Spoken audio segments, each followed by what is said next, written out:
la façon la plus efficace, disons, de faire ces appels. C'est peut-être déjà, premièrement, comprendre un peu mieux ton activité, voir déjà ce que tu mets en place, enfin, comment ça fonctionne aussi. Et, Ouais. et ensuite, si je vois que je peux t'apporter de la valeur en plus, en quelque sorte, je peux t'expliquer les différents services que je propose, qu'est-ce qui pourrait être vraiment faisable pour toi également, et voir si ça pourrait coller à ce que tu cherches également. Et voilà, en fait, parler sur, sur tout ça, rentrer en détail sur tout ça, en fait, si tu veux. Alors moi, je suis conseiller immobilier. Donc ma cible principale, c'est les vendeurs de maisons et d'appartements. Mhm. J'ai aussi une équipe d'une quarantaine de personnes. Donc évidemment, ça m'intéresse de recruter des nouveaux conseillers dans l'immobilier. Ça, c'est ma deuxième grande cible. Mhm. Et donc là, la grande réflexion que j'ai en ce moment, c'est d'essayer de mettre en place un système de captation de leads qui puisse me servir à la fois pour moi, pour mes ventes à moi, mais comme par la publicité Meta, on est forcément minimum à 15 km autour. Je vais capter des leads qui sont plus larges que juste là où les communes dans lesquelles je travaille. Et potentiellement, ça peut quand même m'intéresser parce que ça me permet d'apporter du lead aux gens de mon équipe. Donc, c'est un peu ça l'idée, c'est Mhm. d'essayer de lier mes deux cibles. Un, les particuliers vendeurs. Deux, les agents immobiliers qui travaillent dans mon équipe pour pouvoir leur apporter du lead vendeur. Voilà un peu l'idée générale de ce que je veux faire. Sachant que si j'ai un système d'acquisition de leads qui marche bien, on peut pousser un cran plus loin et aller taper sur l'ensemble de tous les agents immobiliers, Mhm. travailler sur leurs douleurs, etc., pour les inciter à rejoindre mon réseau, mon équipe, et tout ça. Donc ça, ce sera plutôt la deuxième partie. Mais Ok. dans un premier temps, c'est vraiment les clients vendeurs, à la fois pour moi et pour mon équipe. Voilà. D'accord, ok, ok, je vois. Et donc là maintenant, si je comprends bien, tu essaies vraiment de voir comment tu vas structurer ce système-là d'acquisition, en fait, actuellement, c'est ça? Ouais. Ok, cool. Ok, cool, cool. Est-ce que tu as quelque chose en tête, peut-être par rapport à ce que tu veux faire au niveau des lead méta, peut-être, hein? Euh, J'ai trop d'idées en tête, c'est un peu le problème. Et ça part dans tous les sens. J'ai trop d'idées. C'est souvent le souci. Mais voilà, donc d'avoir quelqu'un qui borde un peu les choses, qui me guide dans ce qu'on peut faire, etc. Là où c'est utile de mettre de l'argent et de mettre des... Voilà. ok. Et Voilà. d'ailleurs, pourquoi est-ce que c'est important d'avoir des leads, en fait, sur méta? Pourquoi est-ce que c'est important de développer cet accès-là, du coup, pour l'activité? On est tous en train de chercher des leads de vendeurs pour essayer d'améliorer un peu les choses. L'autre grosse problématique, c'est qu'en fait, jusqu'à maintenant, on pouvait appeler les gens, c'est quand ils mettaient des annonces sur le Bon Coin, Mhm. se loger parce qu'ils étaient particuliers, qu'ils voulaient mettre en vente. Ça s'appelle de la pige dans notre métier. Et donc, tu avais des plateformes de téléphone qui les appelaient. À partir du 10 juillet, je crois, ce sera interdit de faire ça. Et donc, en fait, ça coupe une bonne partie de ce qui était avant des leads un peu faciles, entre guillemets, de gens qui arrivaient et ben voilà, je voudrais vraiment vendre ma maison Mhm. et j'ai pris un agent immobilier. Tout ça, ça va disparaître. Et donc, il y a en ce moment, faut se renouveler, en fait, tu vois, il faut se réinventer sur cette partie-là. Moi, je m'en fous un peu, entre guillemets, parce que mes ventes, j'en fais très peu, moi, à titre perso, et c'est quasiment que de la recommandation, donc ça Mhm. me concerne pas directement. Par contre, je sais que tous les gens de mon équipe et tous les agents immobiliers, c'est un peu ça le nerf de la guerre. Et là, en ce moment, sur les gens qui hésitent à rejoindre tel ou tel réseau, une des questions principales, c'est quoi l'apport de lead que vous avez dans votre réseau? Mhm. Or, dans mon réseau, ils sont pas bons sur cette partie-là. Donc, si je veux pouvoir continuer à attirer des gens dans mon équipe et à faire en sorte qu'ils vivent, parce que qu'ils soient dans mon équipe, s'ils ne font pas de vente, moi je touche à rien.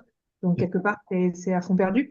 Je pense que si j'avais une manière intelligente de capter du lead de qualité, je pourrais du coup, entre guillemets, attirer beaucoup plus facilement à moi des gens pour faire partie de mon équipe et faire en sorte qu'ils vivent et donc que moi je touche derrière à la sortie. Donc c'est un peu un espèce d'écosystème favorable que j'essaye de mettre en place. Et pour moi, le nerf de la guerre, c'est la captation de leads de qualité, de gens qui sont vraiment vendeurs. Donc, toute cette question tu vois, de qualification du lead, elle est hyper importante pour moi. Ok, ok, non, je comprends. Donc, si je comprends bien, c'est même pas pour toi-même en spécifique, tu n'as pas vraiment le besoin ultime d'avoir ces leads-là, mais c'est vraiment un bénéfice d'être avec toi, en fait, dans ton équipe, de travailler avec toi, puisque tu peux les aider les autres à avoir ces leads-là, aussi toi aussi, en fait, mais d'avoir ce bénéfice-là de travailler avec toi en quelque sorte dans ton équipe, si je comprends bien. Ouais. Ok. En fait, quand on amène une affaire à quelqu'un dans mon réseau, normalement, on touche 20% en fait de la vente. Mais là, typiquement, s'il y a un système d'acquisition de leads et que les leads sont vraiment de qualité, entre guillemets, je peux me permettre d'aller jusqu'à 30, peut-être 40%. sur ces Mhm. leads-là. Et en fait, moi, je fais l'effort initial d'aller capter le lead et d'aller le qualifier. Et quand je le file à Pierre-Paul Jacques, bah, derrière, moi, ça me permet entre guillemets, toucher des sous, mais c'est eux qui bossent, en fait. Mhm. Donc, moi, Ouais. je fais ce travail d'intelligence, entre guillemets, de captation de lead et de nurturing et de le rendre intelligent et de faire en sorte que ça convertisse beaucoup plus facilement. Mais derrière, une fois que j'ai capté le lead, c'est les autres qui bossent pour moi, en fait, tu vois. Mhm. Et, Ouais, je et, crois. et du coup, je pense que ça me permettra d'augmenter justement la part de mes revenus entre guillemets passifs. Une fois que j'ai passé le bébé, c'est bon, je le touche, quoi.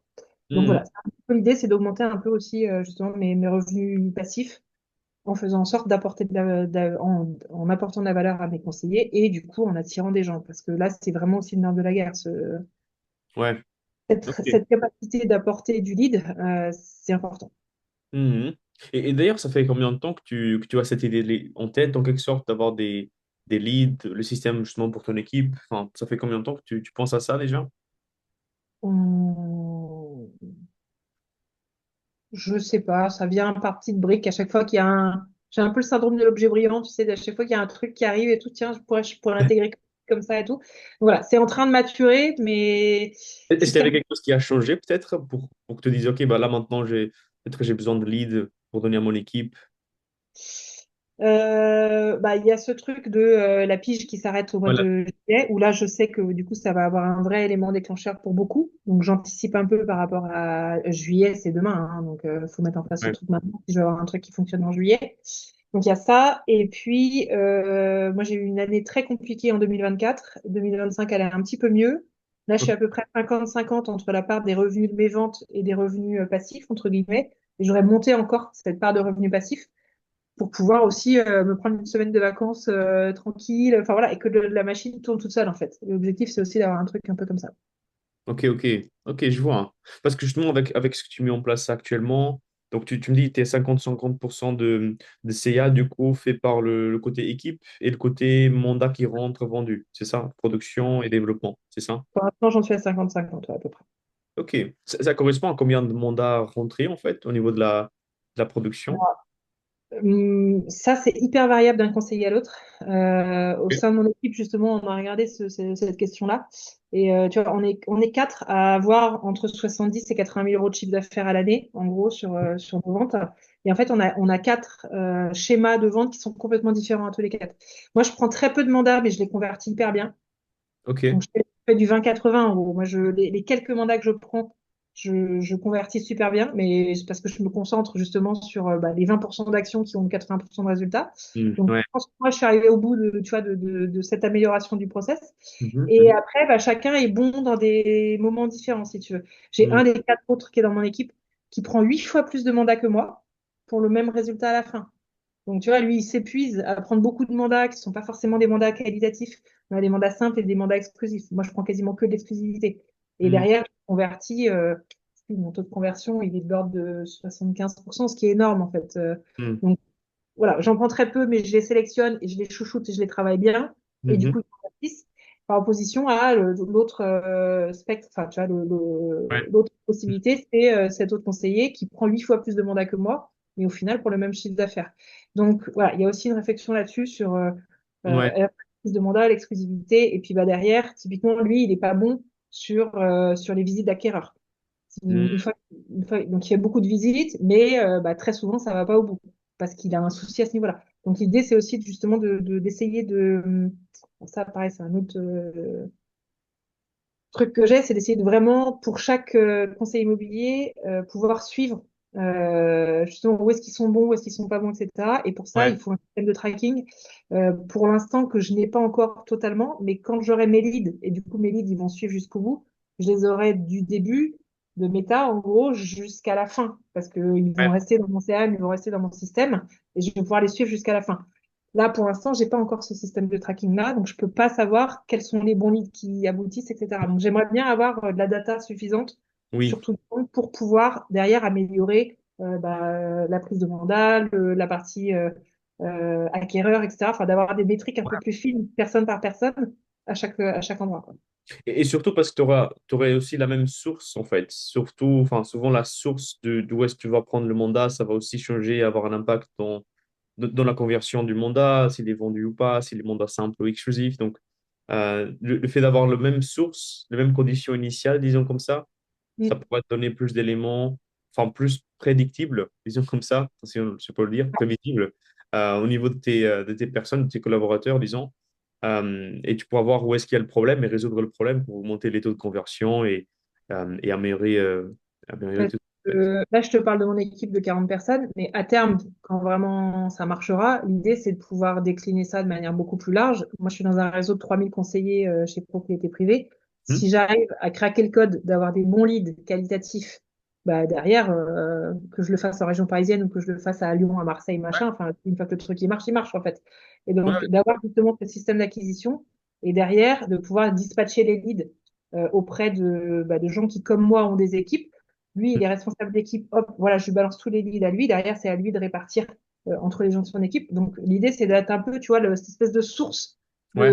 de Graal, en fait, tu vois, de source Le réseau. initiale de leads de qualité, ce qui nous manque pour l'instant dans notre réseau. Mhm. Et une fois que j'ai ça, enfin, voilà, là, pour le coup, c'est plus du 50-50 sur la part de revenu passif. Je fais plus rien, je fais juste ma captation lead. Et puis, bah, c'est vraiment les autres partout en France qui bossent pour moi. D'accord, ok, je vois. Et justement, si on regarde le côté vente, en fait, tu as réalisé peut-être les derniers 6 mois ou une année, en 2025, combien de ventes est-ce que tu as réussi à réaliser du coup, avec ce que tu as mis en Euh, place actuellement? Là, j'ai plus les chiffres exacts, mais je vais regarder. J'ai fait à peu près 80, ouais, 70 ou 80 000, je sais plus, euros de chiffre d'affaires l'année dernière. Ça représente 6 ventes, je crois. Mais Ok, parce que pareil, j'ai un gros ticket moyen, tu vois. Typiquement, mon ticket moyen à moi est beaucoup plus élevé que les autres autour. Parce que d'accord. je suis concentrée sur des biens un peu quali, etc. Donc, Mhm. euh, donc du coup, ça fait aussi partie du truc où mon ratio est pas du tout les mêmes que les autres. Ouais. Euh, j'ai un meilleur taux d'exclus, j'ai un meilleur taux de conversion et j'ai un ticket unitaire, entre guillemets, qui est beaucoup plus élevé. Mhm. Ok, non, je vois.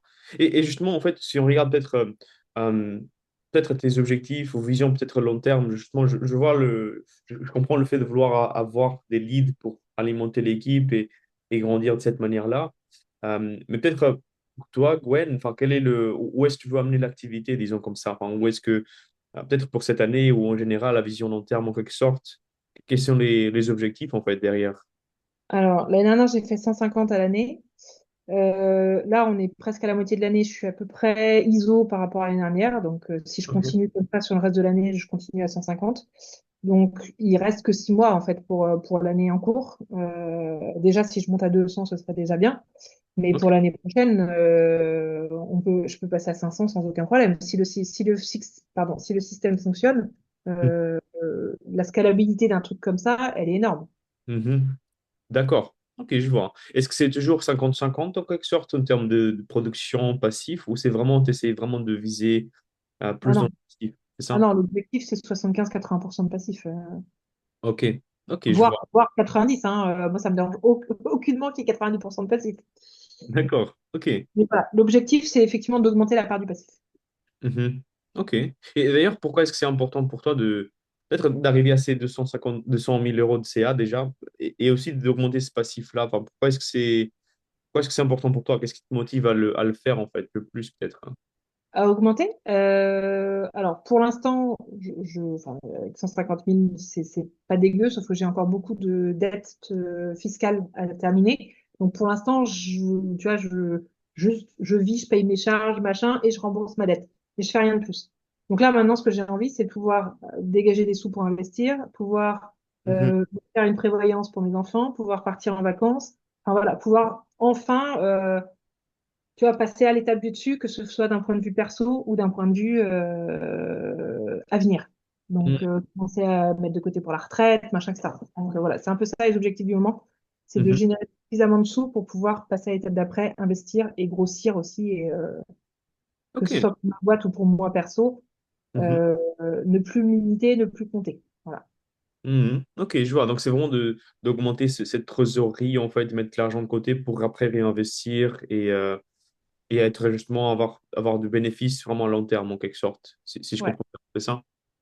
Ouais. L'étape d'après, ce sera aussi pour le coup de changer la structure de la boîte. Je voudrais optimiser beaucoup plus plein de choses. Pour l'instant, je peux pas le faire parce que j'ai ma dette URSSAF à terminer de rembourser. Mais Mhm. voilà, l'objectif, c'est de structurer pour faire en sorte d'avoir un vrai écosystème qui fonctionne bien, que j'ai plus peur, tu vois, de pas avoir de sous le mois prochain ou quoi que ce soit. Pour l'instant, j'ai pas encore reconstitué mon matelas de sécurité après mon année horrible de 2024. Donc, Mhm. je veux reconstituer mon matelas de sécurité et je veux être en sécurité financière pour moi et mes enfants pour l'avenir. Voilà.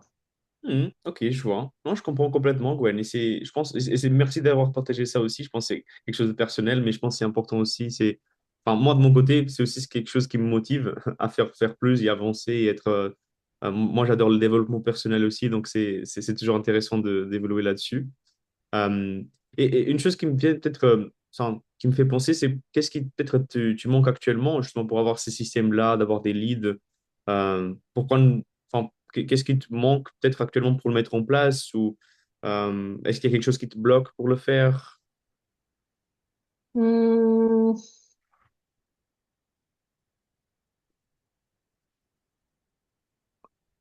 le passage à l'action. Je m'étais déjà formée à de la publicité Facebook Meta, donc ça, je pense que enfin, ça doit pas être trop compliqué. Je vois à peu près comment faire, comment paramétrer le truc, donc ça, je vois. J'ai vu pas mal de trucs qu'on a l'air vachement bien sur des VSL personnalisés, sur enfin des manières d'augmenter un peu les taux de conversion, les taux de show-up, etc. Donc voilà. Après, pour l'instant, j'ai pas encore mis en place. Donc Ok, c'est dans ma tête, c'est pas effectif. Ce qui me ok, manque, c'est peut-être quelqu'un qui me prenne par la main pour m'aider à faire. Pour le coup. d'accord. Ok. Enfin, est-ce que tu penses que c'est plutôt vraiment le fait d'avoir quelqu'un qui t'aide à le faire ou est-ce que c'est juste le fait de prendre du temps pour le faire simplement? Prendre du temps pour le faire aussi, hein, clairement. Ok. Et puis de hiérarchiser, parce que là, je te parle de cet objectif là, de captation de lead et tout. Euh, j'ai décidé maintenant de fonctionner par sprint. Donc, enfin, tu vois, je me laisse entre 4 et 6 semaines pour un objectif et un sprint. Là, le sprint actuel, c'est sur Calliope. Je suis en train de me certifier Calliope pour que mes formations puissent être remboursées, etc. Donc, en gros, sur toute la partie formation que j'ai aussi, euh, les conseillers que je forme puissent être remboursés par les AGFIS, etc. Donc, pour l'instant, je suis là-dedans. La partie suivante, elle interviendra. Non, le prochain sprint, c'est podcast. Je voudrais avoir une audience qui fait que j'ai des conseillers, que les gens me connaissent, etc., pour essayer d'augmenter un peu la notoriété. Et donc, le Mhm. sprint d'après, c'est la partie captation de lead. Voilà. Ok, Donc, pour moi, c'est un projet qui a horizon allez, 2 mois, quoi. 2, 3 mois. ok. Donc, c'est pas quelque chose que tu veux mettre en place peut-être maintenant. C'est peut-être dans quelques mois, dans le Ouais, prochain sprint, c'est ça? ouais. Ok, cool. Oui, parce que de vouloir tout faire en Ouais. même temps, ça marche pas. Donc, je me suis fixé comme règle, tu vois, voilà, je termine là mon sprint Calliope, mettre en place des leads. Si j'ai pas derrière le système qui me permet tu vois, de transférer les leads aux conseillers, de faire en sorte que ça fonctionne, etc., je vais me retrouver avec un lead et je saurais pas quoi en faire. Et du coup, enfin voilà. Donc, pour moi, c'est pas le bon ordre, entre guillemets, pour prendre les choses. Par contre, dans ma construction de mon écosystème, le fait d'être reconnu comme l'expert de mon sujet, machin, etc., c'est un point qui est important pour moi. Donc, c'est le prochain sprint. Et derrière, de mettre en place ce système de captation de lead et de pouvoir alimenter mes conseillers correctement, c'est dans l'étape d'après. Donc, j'essaye de le faire un peu bloc par bloc. Ok. Euh, mais quand je rencontre, bah, voilà, là, sur ce que tu proposais, je reste toujours un peu en alerte sur les trucs qui arrivent dans les prochains sprints pour que le jour où c'est le bon sprint, j'ai déjà fait tout ce travail de veille préalable, de savoir vers quoi je veux aller, etc. Donc, voilà, Mhm. pour moi, c'est toujours tu vois, un truc où j'ai mon sprint actuel où c'est ça l'objectif, c'est ça le machin. Mais évidemment, je suis en train de réfléchir à comment je vais organiser la suite et dans Ouais. quel ordre je vais prendre les trucs, etc. Et c'est important pour moi de commencer déjà à avoir un petit peu de veille à droite à gauche et Mhm. que c'est bon pour moi. Bah voilà, je sais que je prends déjà tel partenaire, tel prestataire. Tu vois, sur le podcast, par exemple, je sais pas si tu connais Solo Nation. C'est Flavie Prévost, qui a un truc justement sur la mise en action pour créer des actifs. Et donc, un des actifs qu'elle te permet de créer, c'est ton podcast. Donc voilà, j'ai décidé de prendre ce truc-là parce que ça correspond au sprint du podcast.